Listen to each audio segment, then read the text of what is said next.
Մայիսի 9-ի առավոտյան հաղթանակի եւ խաղաղության տոնի առթիվ հաղթանակ զբոսայգու հուշահամալիր այցելեց Գարեգին II ամենայն հայոց կաթողիկոսը։ Միաբանները վեհափառ Հայրապետին թափորով առաջնորդեցին դեպի հավերժական կրակը։ Անհայտ զինվորի հուշակոթողի մոտ ծաղկեպսակ զետեղվեց։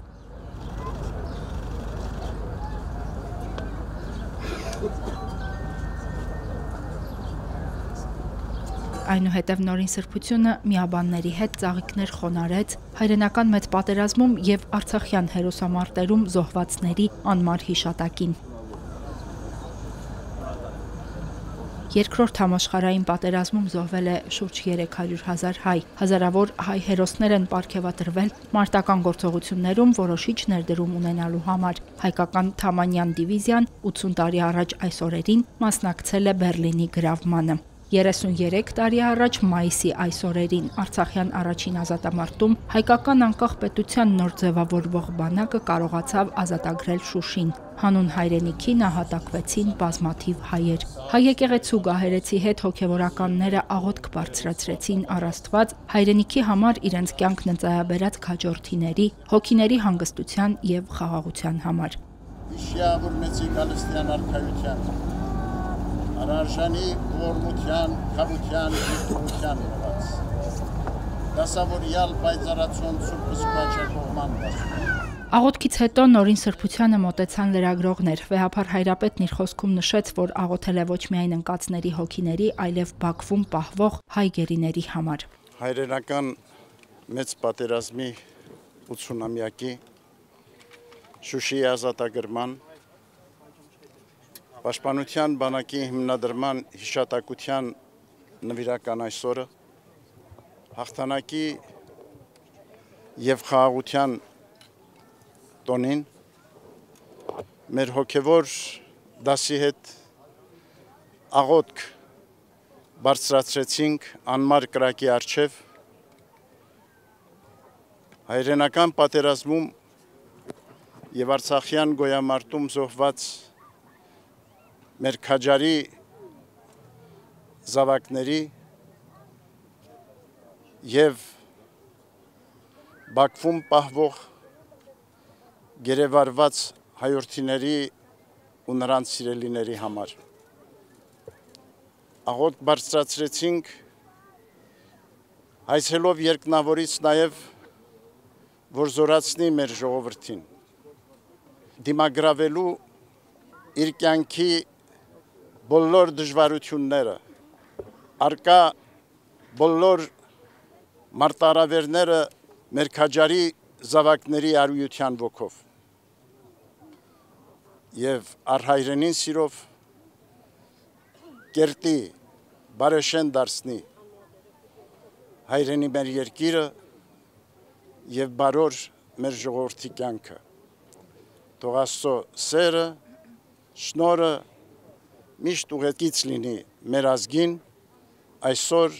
եւ հավիտյան։ Մայիսի 9-ին հրապարակվել է հաղթանակի եւ խաղաղության տոնի առթիվ ամենայն հայոց կաթողիկոսի հղած ուղերձը։ Հերմինե Հակոբյան, Վրամ Խանամիրյան, Եկեղեցական կյանք։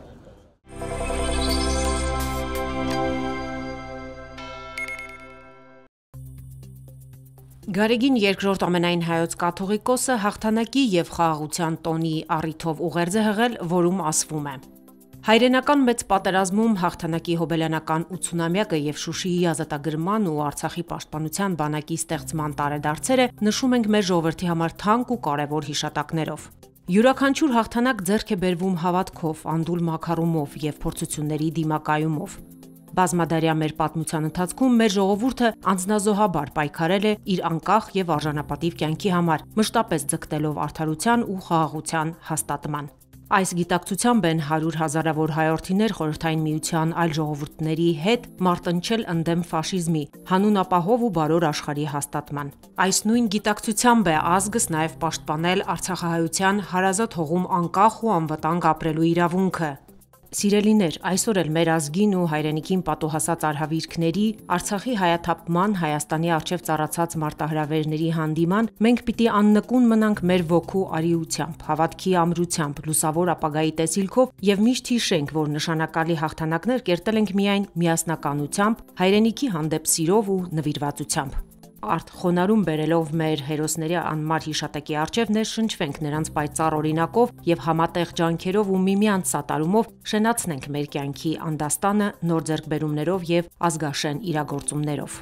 Հաղթանակի եւ խաղաղության տոնի առիթով հայրապետական մեր սերն ու օրհնությունը եւ շնորհավորանքն ենք հղում հայրենական մեծ պատերազմի վետերաններին, Արցախյան պատերազմի մասնակիցներին եւ աշխարհասփյուռ համայն մեր ժողովրդին։ Աղոթք ենք բարձրացնում աշխարհի խաղաղության, մեր հայրենիքի ու ժողովրդի անվտանգ, ապահով ու բարոր կյանքի համար եւ հայցում բարձրալից, որ այլևս մարդկային կյանքում տեղ չգտնեն ֆաշիզմի սոսկալի դրսևորումները, աղետալի պատերազմներ ու արհավիրքներ։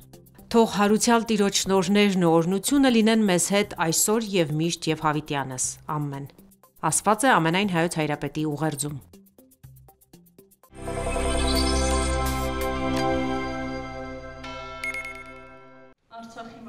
Հայկական բարեգործական ընդհանուր միության հանդիսությունների դահլիճում կազմակերպվել էր կինոռեժիսոր Ռուբեն Գևորգյանի եւ Մարիամ Եգորյանի Շուշի ամեն փաստագրական ֆիլմի ցուցադրությունը։ Ի թիվս այլ հանդիսատեսների դահլիճում էին Արցախի թեմի առաջնորդ Վրթանես եպիսկոպոս Աբրահամյանը եւ Շուշիի Սուրբ Ղազանչեցոց եկեղեցու հոգեվոր հովիվ Տեր Անդրեասը։ Ռեժիսոր Ռուբեն Գևորգյանի Հայոց Արևելից կողմերի պատմություն Արցախ ֆիլմաշարի 6-րդ ֆիլմը վարպետի մահից հետո 2021 թվականին ավարտին է հասցրել նրա ուսանողուհին, երիտասարդ կինոռեժիսոր Մարիամ Եգորյանը։ Կարծում եմ ամենամեծ գնահատականն էր, որ ես կարող էի ունենալ, թե որպես սան, թե որպես ռեժիսոր, որ վստահվեց ինձ այս աշխատանքը։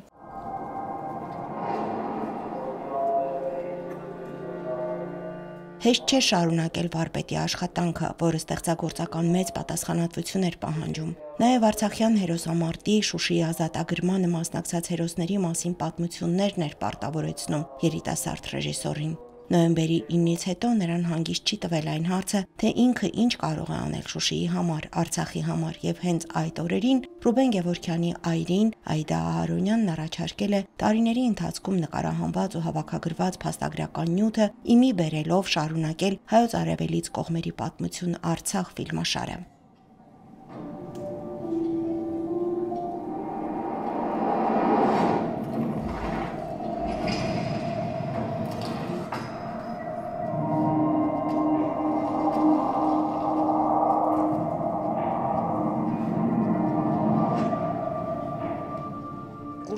Ընտիր երեխաներ էին,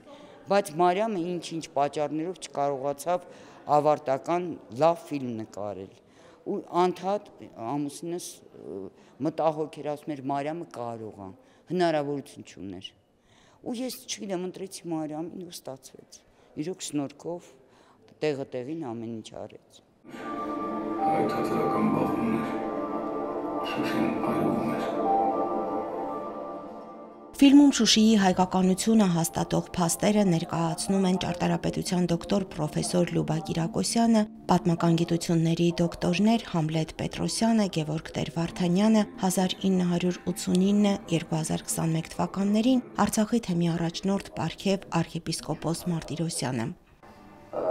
Շուշի քաղաքը, երբ որ քարի տակից նայում ես, կամ Երևանյան փողոցով գալիս ես, մի մեծ քարի շերտ է։ Եվ մեր ժողովուրդը ասում է քարագլուխ, որտեղ տակը գյուղ կա, քարին տակ է, այդ քարագլխի տակն է։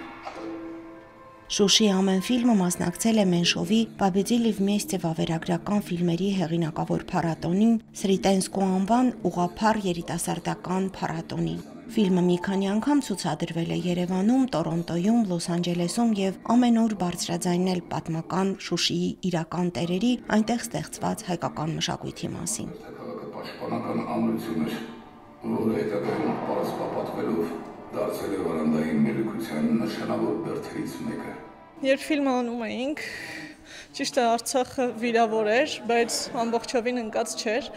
կային եկեղեցիներ, որոնք որ ժամանակի ընթացքում ավերվել են եւ այդ եկեղեցիները տեխնոլոգիաների շնորհիվ, եռաչափ անիմացիայի շնորհիվ կարողացան վերակառուցել եւ վերականգնել վիզուալ տեսքը, որպեսզի հանդիսատեսը պատկերացում կազմի, թե ինչպես է եղել այդ եկեղեցիների ճարտարապետությունը։ Պատմական փաստերի մասնագիտական վերլուծություններից բացի ֆիլմը եռաչափ մոդելավորմամբ ներկայացնում է խորհրդային տարիներին Շուշիում ադրբեջանցիների ոչնչացրած 4 եկեղեցիները՝ Կուսանաց վանքը, Ագուլեցվոց եւ Մեղրեցոց եկեղեցիները, Գեորգի Պաբեդանոսեց ռուս-հունական ուղղափառ եկեղեցին։ Բացառիկ վավերագրական կադրերով ներկայացված են նաև Ղազանչեցոց Սուրբ Ամենափրկիչ եւ Հովանես Մկրտչյանու նկրող կանաչ ժամ եկեղեցիները։ Ֆիլմը ավարտվում է հարցականով։ Մենք ուղղակի մի բան մենք անպայման վերադառնալու ենք Շուշի եւ Շուշին եւ մնացած բոլոր ֆիլմերը, որ արվում են, նպատակ ունեն, մի նպատակ ունեն վերադառնալու։ Մենք չպիտի կորցնենք մեր հիշողությունը եւ ամենակարևորը, եթե մոռացանք անցյալը, ապագա չենք ունենալու։ Երբ 2020 թվականի 44-օրյա պատերազմի ժամանակ ադրբեջանցիները գրավեցին Շուշին, ապա Արցախը, նրանք առաջին հերթին սկսեցին ոչնչացնել մեր մշակույթը եւ դրա քարեղեն վկայություն հանդիսացող վանքերն ու եկեղեցիները։ Դա խոսում է այն մասին, որ միայն մշակույթը կարող է փաստել Շուշիի եւ Արցախ աշխարհի աներկբա հայկականության մասին։ Եվ ոչնչացումից փրկված բացառիկ կադրերն ու փաստաթղթերը, Շուշիի հերոսամարտի մասին պատմող վավերագրությունները մեկ անգամ եւս կարևորված են այս ֆիլմում պատմական անհերքելի իրողությունները ներկայացնելու եւ արդարությունը վերականգնելու համար։ Լիանա Չիչակյան, Հարություն Տոլանյան, Եկեղեցական կյանք։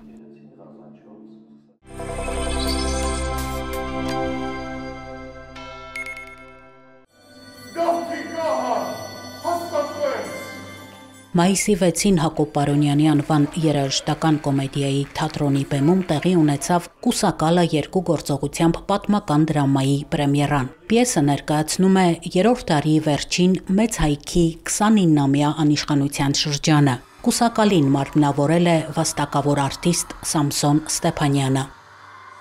Ներկայացումը նրա մասին, որ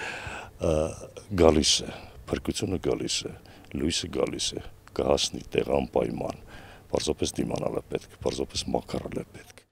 Սամվել Մհերյանը պիեսը գրել է ըստ իր հեղինակած «Փոթորկից առաջ» պատմավեպի։ Ըստ հեղինակի տրթատարքան գործողանց չէ պիեսում, բայց ողջ դրամայի ընթացքում ժողովուրդը սպասում է քրիստոնեությունը պետական կրոն հռչակող արքայի։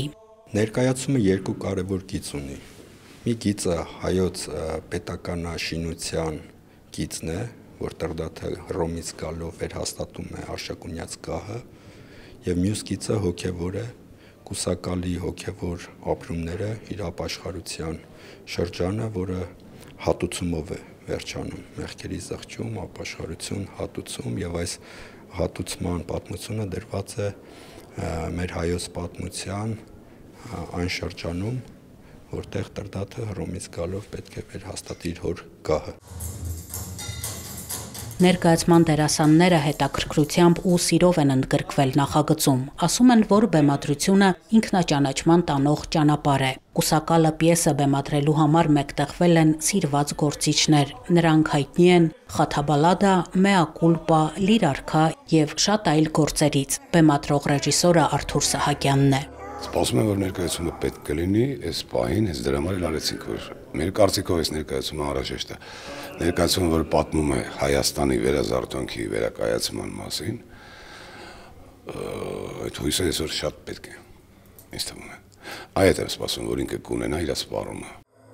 Կուսակալը բեմադրությունը մեծածավալ գործ է պատմական միջավայրով, դեկորներով, զգեստներով։ Ներկայացման համար աշխատող թիմը հրավիրում է Պարոնյանի անվան թատրոն մտորելու մեր ինքնության, առողջ սթափ մտածելու, մարտահրավերներին դիմակայելու մասին։ Պրեմիերայից օրեր առաջ սպառվել էին տոմսերը։ Առջևում 4 նոր ներկայացում է պլանավորվել Պարոնյանի անվան թատրոնում մայիսի 12-ին եւ 19-ին։ Աննա Թամրազյան, Հարություն Տոլանյան, Եկեղեցական կյանք։